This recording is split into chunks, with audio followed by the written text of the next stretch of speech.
आज गडिंग्लज शहरात प्रभाग 1 पासून प्रभाग 11 पर्यंत विकास कामांच्या शुभारंभाचा धूमधडाका राष्ट्रवादी काँग्रेसमार्फत करण्यात आला.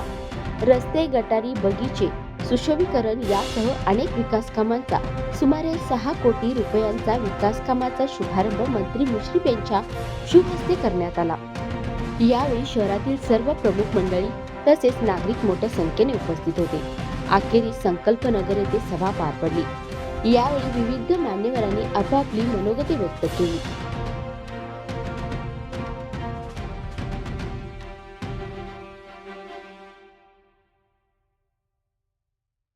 भागातील नागरिक बंधू भगिनी आणि मित्रांनो आणि पत्रकार बंधूंनो, मला वाटते नगरपालिकेच्या निवडणुका होऊन 2-3 महिन्याचा कालावधी लोटला आणि पहिल्यांदा नगरपालिकेनं एक अतिशय चांगला कार्यक्रम जवळजवळ 6.5 कोटीचा निधीचा आपल्या वेगवेगळ्या प्रभागामध्ये 6 ठिकाणी उद्घाटनाचा कार्यक्रम आज घेतलेला आहे. विशेषतः मला कौतुक आहे की आज आपल्या ज्या रस्त्यावर सभा होते आणि हा रस्ता अनेक दिवसापासून हा प्रलंबित होता. निविदेच्या स्तरावर अनेक अडचणी या ठिकाणी आल्या आणि विशेषतः नागेश चौगुले आणि उदय परीट यांचं मनापासून मला धन्यवाद द्यायचे आहे की अतिशय चिकाटीनं कॉन्ट्रॅक्टरनं अतिशय कमी बिलो टेंडर भरलेलं असताना सुद्धा त्याला काम करायला लावून आपल्या विभागाचा निधी खर्च करण्यासाठी भाग पाडलं आणि अनेक चांगले उपक्रम या प्रभागामध्ये त्यांनी घेतले. मला कौतुक अशासाठी आहे की आपण बघत असाल की नगरपालिकेमध्ये अनेक लेआउट तयार होतात, ओपन स्पेस सोडले जातात आणि जो विकासक आहे तो एक तर नगरपालिकेकडे लवकर हस्तांतरित करत नाही आणि स्वतःकडे अनेक हे लेआउट आहेत, ओपन स्पेस आहेत आणि मग त्यामध्ये झाडं झुडपं उगवतात, डास, मच्छर, त्याचा उल्लेख नागेशने केला, साप, अशा अनेक जनावरांचा अनेक प्राण्यांचा सुळसुळाट होतो आणि त्या ठिकाणी राहणाऱ्या त्या सोसायटीतल्या नागरिकांना फार मोठा त्रास सहन करावा लागतो. मच्छर आणि डासामुळे तरी नागरिकांचं जीवन हैराण होऊन जातं आणि एक चांगली कल्पना त्यांनी काढली. कागलमध्ये अशा ठिकाणच्या लेआउटमध्ये ओपन स्पेस जे स्वच्छ करत होते त्यांना आम्ही ज्यादा दंड बसवत होतो. इथे एक नामी शक्कल यांनी लढवली. त्या विकासकाला बोलावून घेतलं, JCBचे पैसे तेवढे घेतले आणि सगळे ओपन स्पेस हे स्वच्छ करण्याचा प्रयत्न त्यांनी केलेला आहे आणि म्हणून या प्रभागामध्ये स्वच्छता आणि चकाचक असं मी मगापासून पाहिलं. मी सगळ्यात नगरसेवकांना विनंती करेन की आपल्या प्रभागामध्ये असलेले असे लेआउट, असलेली आपली घाण आणि एक दिवस स्वच्छतेसाठी म्हणून सगळ्या नगरसेवकांनी सकाळपासून दुपारपर्यंत आणि परत संध्याकाळी एक दिवस या स्वच्छतेला कामाला त्यांनी वाहून घ्यावं. आता वास्तविक त्यांनी स्वच्छता केली म्हणजे लगेच गाव स्वच्छ होणार नाही, पण ते एक मेसेज जाईल लोकांच्यामध्ये आणि असे जे ओपन स्पेस असतील, रस्त्यावरचा घाण असेल ती काढण्यामध्ये एक दिवस नगरसेवकांनी द्यावा अशी एक अपेक्षा मी या निमित्ताने करतो. बंधूंनो, ज्या ज्या ओपन स्पेसमध्ये आपण आज शुभारंभ केलेला आहे त्या ठिकाणी ट्रॅकिंग, मला वाटते त्यांनी धावण्यासाठी फिरण्यासाठी ट्रॅक केलेले आहेत आणि मध्ये मध्ये काहीतरी झाडं लावून ते लॉन करणार आहेत. आता त्याला पाण्याची आवश्यकता लागणार आहे. आता आपल्याला मी माझ्या फाउंडेशनच्या वतीनं आणि CSR मधून आज ज्या ज्या ठिकाणी ही ओपन स्पेस कामं झाली त्या ठिकाणी मी बोर मारून मोटर बसवून देणार आहे. आता यासाठी मी अमरवांगला आजच मी सूचना करेन की एक चांगला पानाड्या बघा, पाणी कुठे आहे ते बघायला लागते. एक विशेषतः ती जागा कोपऱ्यात असावी. सिंगल फेजवरती मोटर चालते, सिंगल बेलची लाईट कोणाला तर तुम्हाला द्यावी लागेल, कारण ते सोलरवर चालते. परंतु 600 फूट सुद्धा पाणी खाली बोरला लागत नाही. एक वेळा ते जर लवकर पाणी लागलं तर ते सोलरवर करता येईल. आणि मी CSR फंडामधून हे सगळे मोटर पंप बसवून देईन.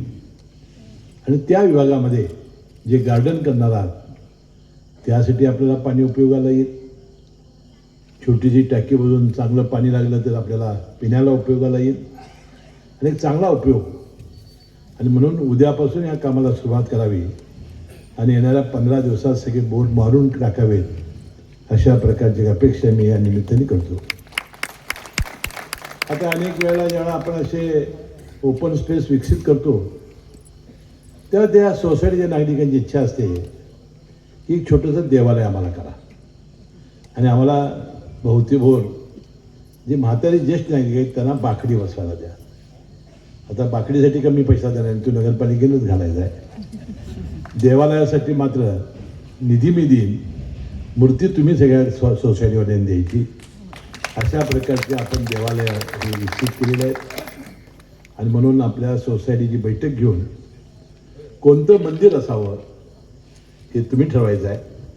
आणि तुम्ही नगरपालिकेला तुमच्या नगरसेवकांना सांगायचं आहे की आम्हाला गणपतीचं मंदिर पाहिजे, हनुमानाचं मंदिर पाहिजे. त्या पद्धतीनं त्या लेआउटच्या मानानं आम्ही त्याचा आराखडा तयार करू आणि माझ्या आमदार फंडातून त्या देवालयाचा संपूर्ण ढाचा करून देण्याची आज मी घोषणा या ठिकाणी करतो. आता ज्या ठिकाणी लेआउट आज विकसित झाले त्या ठिकाणी, आता ज्या ठिकाणी होणार आहे त्यावरती मला ज्या वेळेला बोलवाल त्यावेळेला मी ती घोषणा करेन. जिथं झालेलं आहे तिथं करू. म्हणून उद्यापासूनच या नगरसेवकांनी कामाला लागावं, कारण सगळ्या सोसायटीच्या लोकांची इच्छा असते की तिथं देवालय असावं, आपल्याला त्या देवाला जाता यावं, संध्याकाळी तिथं फिरता यावं. आणि म्हणून चांगले गार्डन करणं, लॉन करणं, चांगला ट्रॅक करणं, ह्या सगळ्या गोष्टी चांगल्या पद्धतीने करून घ्या, दर्जेदार पद्धतीने करून घ्या, एवढी अपेक्षा मी या निमित्ताने करतो. पंतप्रधान या निमित्ताने नरेंद्र भद्रापूर आणि गुंडू पाटलांनी काही भावना व्यक्त केल्या. वास्तविक आता त्या भावना व्यक्त करण्याची आवश्यकता नाही, कारण माणसं ज्यावेळेला सत्तेमुळं विजयामुळं उन्मादित होतात त्यावेळी जनता ही बरोबर त्यांना स्थानावर आणत असते. माझ्या या 25, 30, 40 वर्षाच्या जीवनामध्ये अनेक जय मला मिळाले, पण जय मला काही विचलित करू शकले नाहीत. ते कधी माझ्या डोक्यात गेला नाही. सामान्य माणसाच्या सेवेत राहणं आणि जो लोकांनी आपल्याला विजय मिळवून दिलेला आहे. आता मगाशीच नागेश मालिकी 6वी 5व्या दिवशी त्यांनी काहीतरी कपाळावर लिहिते. आता 6वीला काय दिले मला माहिती नाही, परंतु जनतेनं माझ्या 6वी डोक्यावर लिहिलेलं आहे की बाबा तू एवढ्या वेळा निवडून येणार आहेस आणि एवढ्या वेळा तू मंत्री होणार आहेस. एखाद्या माणसाच्या जीवनामध्ये सलग 6 वेळेला हे 30 वर्षे आमदार होणं आणि सलग राज्याच्या मंत्रिमंडळामध्ये 22 वर्ष राहणं आणि 9 वेळा शपथ घेणं, ही खरोखरच कुणाला भाग्यवान माणसालाच हे डोक्याला वाटायला येते. आणि ती संधी मला आपण सर्वांनी दिलेली आहे. आणि मग जी संधी मला मिळालेली आहे या संधीचं सोनं करीन.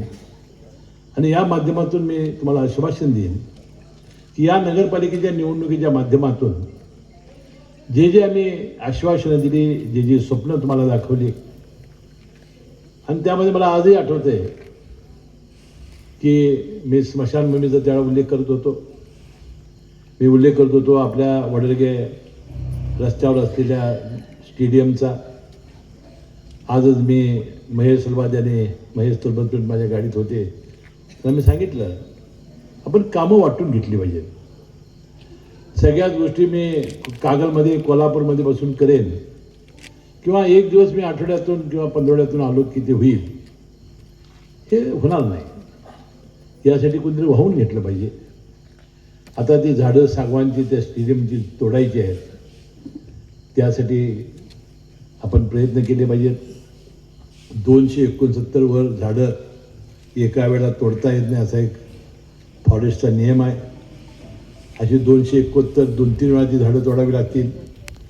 आणि ते एकदा सगळी झाडं तोडल्यानंतर आता ताबडतोबीने आपण पॅव्हिलियन घेतोय. पॅव्हिलियनचं बांधकामाचा शुभारंभ मी लवकर करतोय. आणि त्यानंतर जे स्टेडियम उभा करायचं आहे भोवत्याभोर, ते स्टेडियम फार मोठं करायचं आहे आपल्याला. 50-60 कोटीचा निधी लागणार आहे. आणि मला वाटतंय थोडीशी लाडक्या बहिणीमुळे आमची अडचण झालेली खरी आहे. कारण महिन्याला 1,500 रुपये प्रमाणे वर्षाला 46,000 कोटी रुपयाचा खर्च आम्हाला आहे. तरीसुद्धा मला विश्वास आहे की यावर्षी आपल्याला चांगला निधी मिळेल.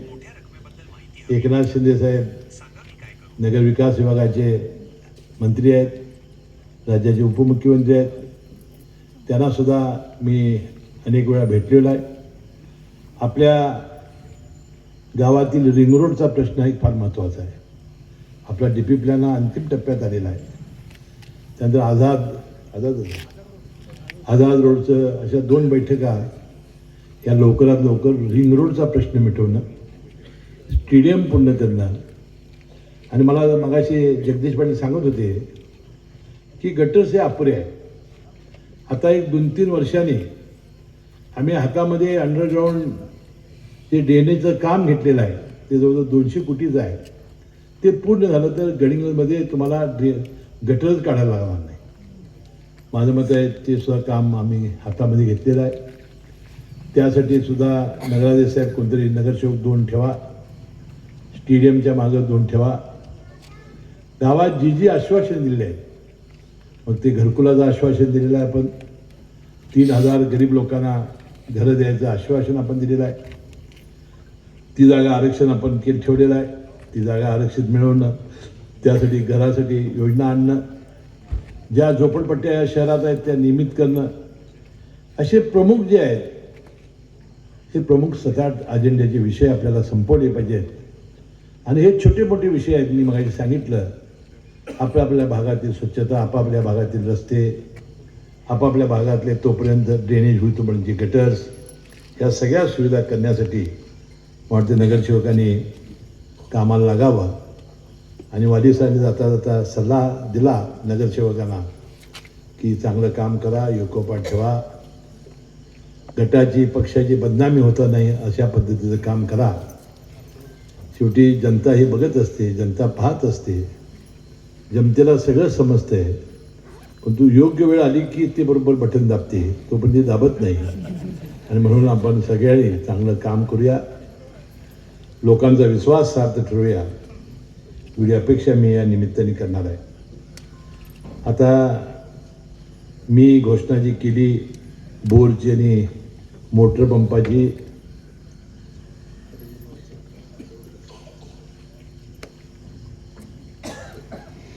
रिंग रोडचं अर्धवट गटर पूर्ण करून घेण्याचे आहे. आणि मी मगाशी बोलतो की ते माझी जगदीश पाटील साहेब हेच ना. तर माझं मत असं आहे की वालिसाने जी अपेक्षा व्यक्त केली, आशिया खंडातलं सगळ्यात स्वच्छ आणि सुंदर शहर कुठलं ते बघायला गेलं तुम्ही?